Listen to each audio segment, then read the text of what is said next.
Halo sahabat semua, selamat datang kembali di channel Hasbi Muhammad dengan konten bocah story. Jangan lupa like, komen, dan subscribe agar channel ini makin berkembang, dan selamat menyaksikan.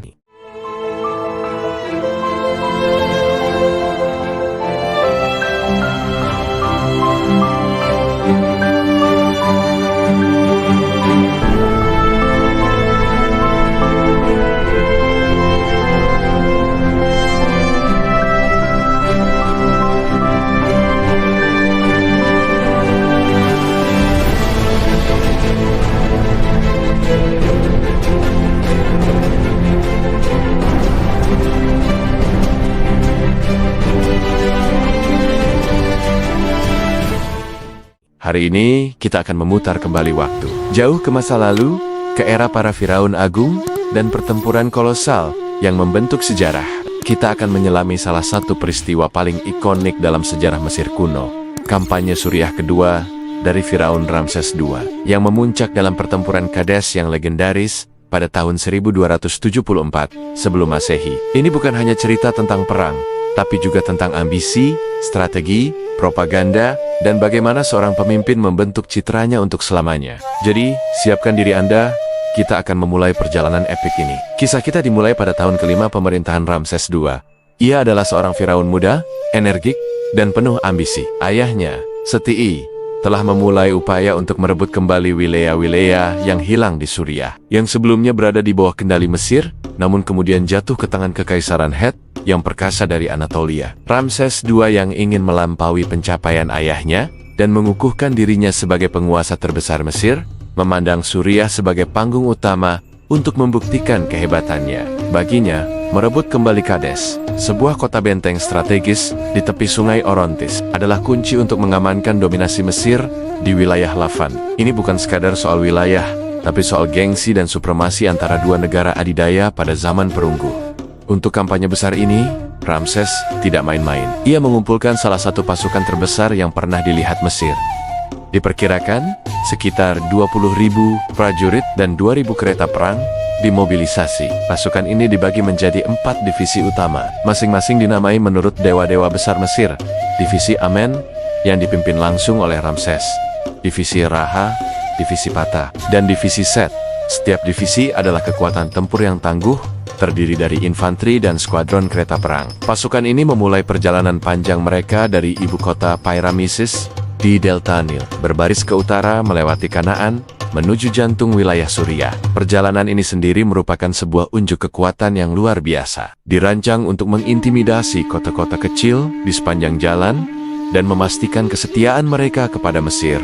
Sementara itu, di utara, Raja Het, Mu'attali II, tidak tinggal diam. Intelijennya telah memberitahunya tentang pergerakan beser-beseran pasukan Mesir. Menyadari ancaman langsung terhadap Kadesh dan pengaruh Het di Suriah, Mu'attali mengumpulkan pasukan koalisi yang bahkan lebih besar. Sejarawan memperkirakan pasukannya berjumlah antara 27.000 hingga 40.000 prajurit dan sekitar 3.000 kereta perang. Pasukan Het ini terdiri dari tentara Het sendiri dan kontingen dari 18 negara bawahan dan sekutunya, termasuk dari Aleppo dan Karkemis. Mu'attali adalah seorang ahli strategi yang cerdik. Ia tidak menunggu Ramses mencapai Kede. Sebaliknya, ia memimpin pasukannya ke selatan dan secara diam-diam berkemah di sisi timur Laut Kades, tersembunyi dari pandangan pasukan Mesir yang mendekat dari selatan. Panggung untuk pertempuran besar telah disiapkan. Saat Ramses dan divisi Amen mendekati Kadesh, sebuah peristiwa krusial terjadi yang akan menentukan jalannya pertempuran. Pasukan pengintai Mesir menangkap 2 orang Badui. Ketika diinterogasi, mereka mengaku sebagai desertir dari pasukan Het dan mengklaim bahwa Raja Mu'attali dan pasukannya masih jauh di utara, di dekat Aleppo, karena takut menghadapi Firaun. Informasi ini, yang terdengar sangat melegakan, diterima begitu saja oleh Ramses. Merasa di atas angin dan percaya bahwa musuhnya ketakutan, ia menjadi terlalu percaya diri. Tanpa melakukan pengintaian lebih lanjut, Ramses memerintahkan divisi Amen untuk segera maju dan mendirikan kemah di sebelah barat Laut Kadesh, sementara divisi lainnya masih tertinggal jauh di belakang. Ini adalah kesalahan fatal. Kedua Badui itu sebenarnya adalah mata-mata yang dikirim oleh Mu'attali. Mereka sengaja memberikan informasi palsu untuk memancing Ramses ke dalam jebakan. Dengan divisi Amen yang terisolasi, Mu'attali melihat kesempatannya. Dari posisi tersembunyinya, ia melepaskan kekuatan penuh dari pasukan kereta perangnya. 1000 kereta perang Het menyeberangi sungai Orontes dan menyerbu sisi kanan divisi Ratela yang sedang berbaris tanpa persiapan. Serangan mendadak ini benar-benar menghancurkan. Divisi Raha hancur lebur, dan para prajurit yang panik melarikan diri ke utara, langsung menuju kemah divisi Emen yang baru saja didirikan. Kekacauan pun terjadi. Pasukan Het yang menang menerobos pertahanan kemah Mesir, menjarah, dan membunuh tanpa pandang bulu. Ramses II sang Firaun yang agung tiba-tiba mendapati dirinya terjebak dan dikelilingi oleh musuh. Situasinya tampak tanpa harapan. Divisi Emen berada di ambang kehancuran total. Di tengah keputusasaan inilah, menurut catatan resmi Mesir, Ramses II menunjukkan keberanian luar biasa. Ditinggalkan oleh sebagian besar pasukannya, ia berdoa kepada ayahnya, Dewa Amen, memohon kekuatan. Kemudian, seolah-olah dirasuki oleh kekuatan ilahi, ia sendirian mengendarai kereta perangnya, menyerbu barisan musuh berulang kali. Ia digambarkan menebas musuh di kiri dan kanannya. Kekuatan tunggal yang menahan gelombang serangan Het. "Aku sendirian," katanya dalam prasasti. "Tidak ada pangeran bersamaku, tidak ada kusir."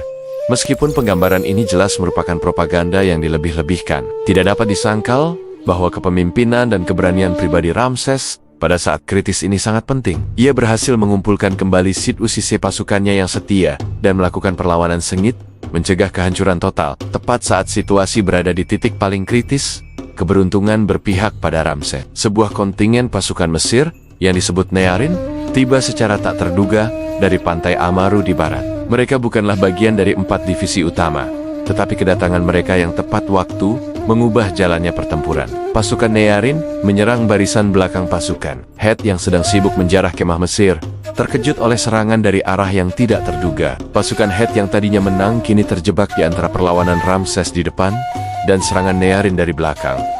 Momentum pertempuran berbalik. Pasukan Het terpaksa mundur kembali ke seberang sungai, menderita kerugian besar dalam prosesnya. Hari pertama pertempuran berakhir dengan jalan buntu yang berdarah. Kedua belah pihak telah menderita kerugian besar dan tidak ada yang bisa mengklaim kemenangan telak. Keesokan harinya, pertempuran dilanjutkan, tetapi skalanya jauh lebih kecil. Kedua pasukan sudah kelelahan. Ramses mengklaim telah memimpin serangan lain yang berhasil, tetapi pada akhirnya, ia tidak dapat merebut Kadesh. Mu'tali, meskipun telah kehilangan elemen kejutan dan menderita kerugian pada pasukan kereta perangnya, masih menguasai benteng dan medan pertempuran. Menyadari bahwa kemenangan telak tidak mungkin dicapai, dan pasukannya berada jauh di dalam wilayah musuh dengan jalur pasokan yang rentan, Ramses memutuskan untuk mundur. Mu'tali, yang juga tidak ingin mengambil risiko lebih lanjut, mengirimkan utusan yang menawarkan gencatan senjata yang diterima oleh Ramses. Firaun kemudian memimpin pasukannya yang babak belur kembali ke Mesir. Sekarang, disinilah bagian yang paling menarik dimulai. Perang propaganda. Meskipun secara strategis kampanye tersebut gagal, Kadesh tetap di tangan Het dan tidak ada wilayah yang direbut Ramses. Kedua, kembali ke Mesir dan mendeklarasikan pertempuran Kadesh sebagai kemenangan pribadi yang gemilang. Ia memerintahkan agar kisah heroiknya diukir dalam relief dan hieroglif raksasa di dinding kuil-kuil di seluruh Mesir, dari Abu Simbel di selatan hingga Karnak dan Luxor di Thebes, serta di Ramasium. Dalam versi resminya, yang dikenal sebagai puisi dan buletin, Ramses digambarkan sebagai pahlawan super yang sendirian mengalahkan ribuan musuh Het setelah ditinggalkan oleh pasukannya yang pengecut. Ia diselamatkan hanya oleh campur tangan ilahi dari Dewa Amen. Penggambaran ini sepenuhnya mengabaikan kegagalan intelijen, kesalahan taktis, dan fakta bahwa ia hampir kehilangan pasukannya dan nyawanya. Propaganda ini sangat efektif. Bagi rakyat Mesir yang hanya melihat relief-relief megah ini, Ramses adalah pahlawan tak terkalahkan, favorit para dua. Kisah pertempuran Kadesh menjadi inti dari citra legendarisnya sebagai seorang pejuang agung. Ini adalah contoh cemerlang tentang bagaimana seorang penguasa kuno dapat mengendalikan narasi dan mengubah hasil. Imbang yang nyaris menjadi bencana menjadi sebuah kemenangan epik untuk konsumsi domestik. Citra ini begitu kuat sehingga bertahan selama ribuan tahun, menjadikan Ramses II sebagai salah satu Firaun paling terkenal dalam sejarah.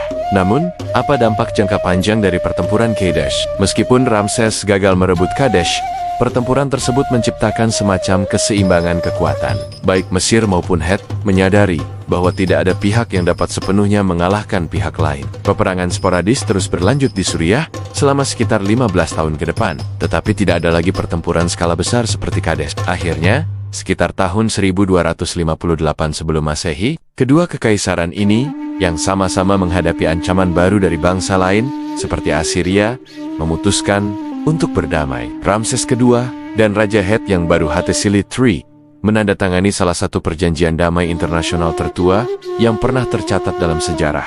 Salinan perjanjian ini, yang terukir di atas lempengan perak, dipajang di kuil-kuil Mesir dan Het, dan salinan tanah liatnya ditemukan di arsip Het di Hattusa, yang sekarang dipajang di Perserikatan Bangsa-Bangsa sebagai simbol diplomasi kuno. Sebagai penutup, kampanye Suriah kedua, Ramses II, dan pertempuran Kadesh adalah sebuah kisah yang kompleks dan multifaset. Ini adalah kisah tentang ambisi seorang Firaun muda, kegagalan intelijen yang fatal, keputusasaan di medan perang, keberanian pribadi, dan kejeniusan propaganda. Meskipun tidak mencapai tujuan militernya, pertempuran ini secara ironis membuka jalan bagi perdamaian abadi dan yang terpenting, mengukuhkan citra Ramses II sebagai Ramses Agung untuk selamanya. Ini adalah pengingat yang kuat bahwa dalam sejarah, narasi yang diceritakan seringkali sama pentingnya dengan peristiwa itu sendiri. Terima kasih banyak telah menonton. Jika Anda menikmati perjalanan kita ke Mesir kuno hari ini, jangan lupa untuk menekan tombol suka, bagikan video ini, dan tentu saja berlangganan channel kami untuk lebih banyak konten sejarah yang menarik. Sampai jumpa di video berikutnya.